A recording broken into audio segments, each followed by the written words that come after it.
जुड़े ताजा अपडेट भी दे देते हैं। दरअसल ये जो युद्ध है इसमें कहां हमला हुआ है, गाजा के बीट अनाउ में ये हमला हुआ है। कितने ऐसे ठिकाने, 80 ठिकाने जिनको चिन्हित करने के बाद वहां पर हमला इजराइल की तरफ से हुआ है। इसी के साथ साथ 2 बैंक, टेरर फंडिंग में इन बैंकों का इस्तेमाल होता है। एक भूमिगत सुरंग, 2 ऑपरेशन कमांड सेंटर और एक हथियार गोदाम जहां पर उन्होंने हथियार अपने पूरे जुटा कर रखे थे, वहां पर भी इजराइल की तरफ से टारगेट किया गया है। एक बैंक को भी इजराइल ने टारगेट किया है। फिलिस्तीन का यह आरोप है कि इजराइल ने दरअसल सफेद फास्फोरस बम का इस्तेमाल किया है और वो भी वहां जहां पर लोग रहते हैं, जो रिहायशी इलाके हैं, वहां पर इस बम का इस्तेमाल इजराइल कर रहा है। फिलिस्तीन इस बात को लेकर आरोप लगा रहा है। गाजा शहर के अल करामा में सफेद फास्फोरस बम का इस्तेमाल इजराइल की तरफ से हुआ है और फिलिस्तीन का यह आरोप इजराइल पर है। उन जगहों को ये लोग टारगेट कर रहे हैं जहां पर लोग हैं। गौरव सावंत हमारे साथ, हमारे सहयोगी तेल अवीव से इस वक्त जुड़ चुके हैं और साथ ही साथ अशरफ वानी भी हमारे साथ है। 2 हमारे सहयोगी ग्राउंड पर मौजूद हैं। गौरव, ग्राउंड पर इस वक्त स्थिति क्या? हम लोग जा रहे हैं, बहुत ही कठिन इलाका है, बहुत ही कठिन इलाका है ये दक्षिणी इजराइल का, ये श्रीदोत का इलाका है। और मैं आपको ये सड़क दिखाना चाहता हूँ, 1 मिनट भाई सामने देखिए। इस सड़क पर सेना की गाड़ियों के अलावा और कोई गाड़ी नहीं है, कोई सिविलियन गाड़ी नहीं है।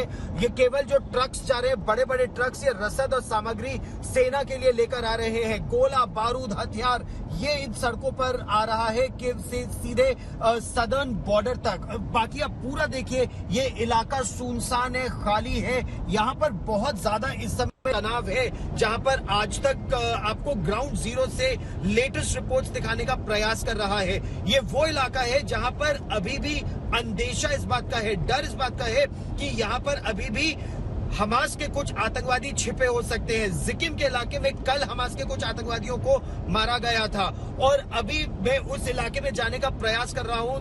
दक्षिणी इजराइल के श्रीदोत का ये इलाका है जहां पर किबुत्स कुछ ऐसे हैं जिनमें लोग रहते थे, जिनको मौत के घाट उतार दिया गया। इजराइल की सेना वहां पहुंची है, उन इलाकों को खाली करा रही है और मैं वहां पर ये तस्वीरें दिखाने की कोशिश कर रहा हूं कि ये वो पूरी सड़क है।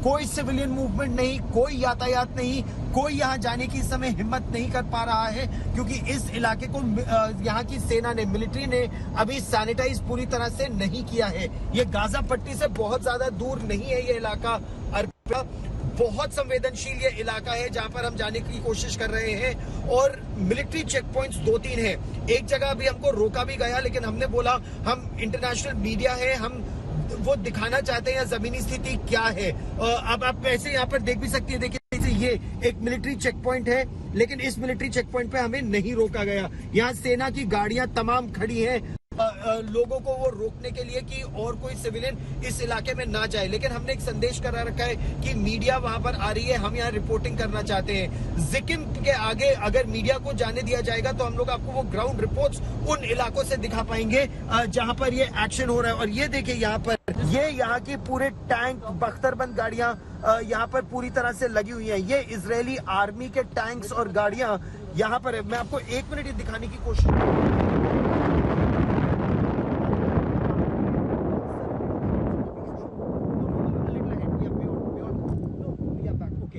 अर्पिता, ये इन तस्वीरों में आप देखिएगा सेना के टैंक, सेना की बख्तरबंद गाड़ियां यहाँ पूरी तरह से तैनात है। ये सरहद के पास का इलाका है।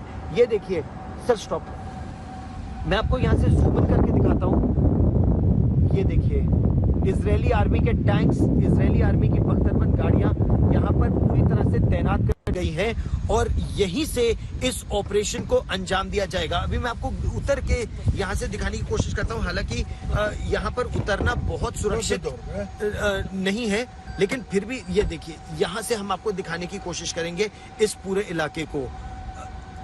इजराइल की सेना ने वो निर्णय कर लिया है कि अब वो पूरी तरह से हमास के आतंकवाद को खत्म कर देंगे, नेस्त नाबूद कर देंगे। जैसा आप अभी बता रही थी हमारे दर्शकों को कि ग्राउंड ऑपरेशंस की तैयारी इजराइल ने शुरू कर दी है और ये ग्राउंड ऑपरेशंस बिल्कुल यहीं से हो रहे हैं।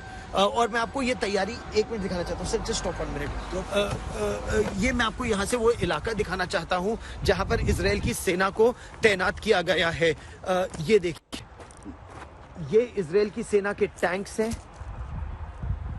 ये इजराइल की सेना की बख्तरबंद गाड़ियां हैं, मिसाइलें हैं, ये सब यहाँ पर तैनात कर दी जा चुकी है।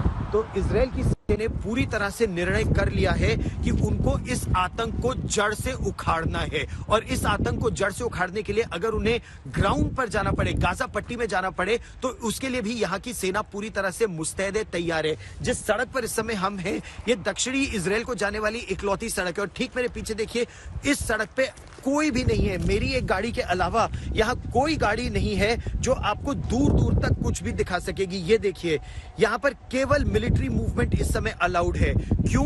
क्योंकि यहीं से गाजा पट्टी की एंट्री होती है, और यहाँ पर इजराइल की सेना अब पूरी अपनी तैयारी में है। Tanks, armoured personal carriers, armoured fighting vehicles, logistics vehicles, वो सब यहां तैनात हो गई हैं। यहां के रक्षा मंत्री ने भी अर्पिता ये कह दिया है कि अगर जरूरत पड़ी तो वो ग्राउंड पर जाएंगे और हमास को जड़ से उखाड़ देंगे। अबू उबैदा हो या मोहम्मद दैफ हो, उनके घरों को ध्वस्त कर दिया गया है, कमांड पोस्ट को ध्वस्त कर दिया गया है। समुद्र के रास्ते अगर थोड़ी ही यहाँ दूर पर जाए तो समुद्र के रास्ते भी अटैक्स करने की पूरी तरह से तैयारी है।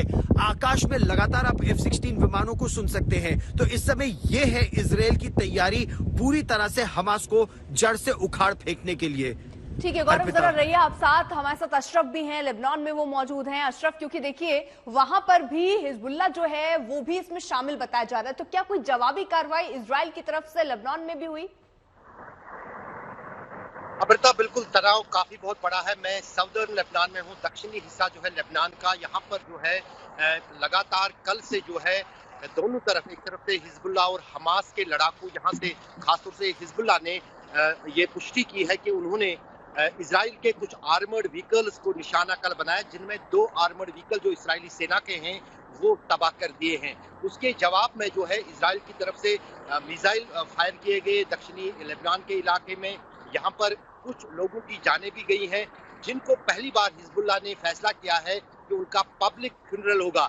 यानी जिस अंदाज से पूरे मिडिल ईस्ट में लोग अब खुलकर हमास और हिजबुल्लाह के समर्थन में आ रहे हैं, कहीं ना कहीं उनकी सहानुभूति वो जुटा रहे हैं, तो उसका फायदा लगातार जो है खाड़ी देशों में और लेबनान में भी, सीरिया में भी और इजिप्ट में भी जो है ये लड़ाकू, जो फलस्तीनी लड़ाकू है, वो उसका फायदा उठाना चाहते हैं। तो यहाँ पर हिजबुल्लाह ने फैसला लिया है कि जो भी लोग इस्राएली कार्रवाई में मारे जाएंगे उनका जो है पब्लिक फ्यूनरल होगा, यानी पब्लिक में उनको दफनाया जाएगा, लोग उसमें शामिल होंगे। कल शाम को हमने देखा कि यहाँ बीरूत में भी और बीरूत के आसपास इलाकों में कई सारे लोग जो हैं वो गजा के लोगों के समर्थन में सड़कों पर आए, उनके हमास और हिजबुल्लाह के झंडे और फलस्तीन के झंडे हाथ में लेकर आए थे। जहाँ एक तरफ से जिस अंदाज से सुबह हम बात कर रहे थे कि पूरी तरह से अब दिख रहा है जिस तरह से खुले तौर पर अमेरिका पुष्पनाही कर रहा है, इजराइल की न सिर्फ सैन्य मदद दे रहा है बल्कि सैनिकों को भी भेजने का फैसला किया है ताकि इंटेलिजेंस में वो इजराइल को मदद करे। तो वहीं दूसरी तरफ ईरान और रशिया खुलकर जो है हमास और हिजबुल्लाह के समर्थन में आए हैं, वो उनको अपनी तरफ से जो है मदद देने की बात कर रही है। तो जाहिर है कि आने वाले दिनों में ये जंग पूरे इलाके में, पूरे इस क्षेत्र में फैलेगी, क्योंकि अब इस लड़ाई में हमास को साथ देने के लिए कई सारे जो संगठन और लड़ाकू हैं वो भी सामने आए हैं। और खाड़ी के सभी देशों का, जिनमें खासतौर से सऊदी सरकार का फैसला जो है वो कहीं ना कहीं इजराइल और सऊदी के। ठीक है अशरफ, देखिए हमारे तीन सहयोगी इस वक्त ग्राउंड जीरो पर मौजूद हैं और वहां से पल पल की अपडेट वॉर जोन से हम तक पहुंचा रहे हैं। आशुतोष भी हमारे सहयोगी ग्राउंड जीरो पर मौजूद है, उनकी एक रिपोर्ट दिखाते हैं। हमास के हमले के बाद इजराइल अपनी कार्रवाई को धर्म युद्ध करार दे रहा है और ऐसे में जो तनाव का माहौल है पूरे इजराइल में है, लेकिन उसने अपना हमला तेज भी कर दिया है। लेकिन इस बीच दरअसल सबसे बड़ी बात यह हुई जब जेरूशलम में भी एयर सायरन सुनाई दिए और उसके बाहरी इलाकों में भी जो है हमले हुए, वहां पर भी कई जगहों पर रॉकेट गिराए गए। लेकिन जेरूशलम की दरअसल वास्तविक स्थिति आज की तारीख में है क्या, ये जानने समझने के लिए आपको सबसे पहले यरूशलेम की तस्वीरें दिखाते हैं और ये देखें कि आप कैसे यरूशलेम, जिसको लेकर के विवाद कई दशकों पुराना रहा है और ये इतना बड़ा विवाद रहा है कि इजराइल और फिलिस्तीन के बीच जंग में दरअसल इसको सबसे निर्णायक और सबसे महत्वपूर्ण माना जाता है। और इसीलिए सबसे पहले हम आपको ये तस्वीरें दिखा रहे हैं कि यरूशलेम आखिर दिखता कैसा है। और ये दरअसल ओल्ड सिटी है, इन तस्वीरों में आप जो देख रहे हैं ये ओल्ड सिटी है और इसी के साथ लगभग कई हजार साल पुरानी जिसको मान्यता मानी जाती है, दरअसल ये उसका ढांचा आप यहाँ पर देख रहे हैं, वो स्ट्रक्चर है। और इसको भी लेकर के दरअसल लड़ाई रही है पूर्वी यरूशलेम में नियंत्रण को लेकर के। अब आप समझिए कि ये जो यरूशलेम आप देख रहे हैं कि ऊपर एक डोम भी है, यानी मस्जिद भी है। यहूदी मानते हैं कि दरअसल ये उनका मंदिर है और क्रिश्चियन मानते हैं कि यहाँ पर चर्च है। यानी ये लड़ाई और ये इलाका जो है ईसाई, इस्लाम और यहूदी तीनों के लिए महत्वपूर्ण है। तीनों ही अपनी धर्म की शुरुआत की कहानी को बाइबल के पैगंबर अब्राहम से जोड़ते हैं। ईसाई धर्म के लोगों का जुड़ाव इस क्षेत्र में इसलिए है क्योंकि उनका मानना है कि ये वही जगह है जहां कलवारी की पहाड़ी पर ईसा मसीह को सूली पर चढ़ाया गया था। और उनका मकबरा स्पेलकर नाम के चर्च के अंदर है। और ये चर्च ठीक है, जो दीवार आप देख रहे हैं इसके अंदर की तरफ है। ऐसे चूंकि बाहरी लोगों को और मीडिया को अभी फिलहाल अंदर जाने की अनुमति नहीं है, लेकिन ये वो हिस्सा है।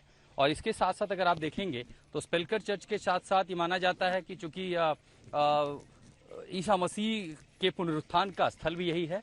और इस इलाकों के अलावा आप देखिए कि हालांकि इस समय सन्नाटा है, आमतौर पर यहाँ पर काफी भीड़ भाड़ होती है। और हमले के ठीक पहले यहाँ व्यवस्था पूरी तरह अलग थी। ये जो प्रबंधक इलाका है, यहाँ पर प्रबंधन का काम किया जाता है। लेकिन अब हम को लेके चल रहे हैं उस इलाके में जहाँ पर डोम ऑफ रॉक मौजूद है। धार्मिक मान्यताओं को दरकिनार रखते हुए, क्योंकि हर धर्म हमेशा एकजुटता का संदेश देता है, ऐसी स्थिति फिलहाल इन मान्यताओं के विपरीत जो वास्तविक स्थिति है इजराइल और फलस्तीन हमास को लेकर लड़ाई को लेकर के, कम से कम वो एकजुटता दिखाई नहीं पड़ती है। लंबी लड़ाई इजराइल में चल रही है।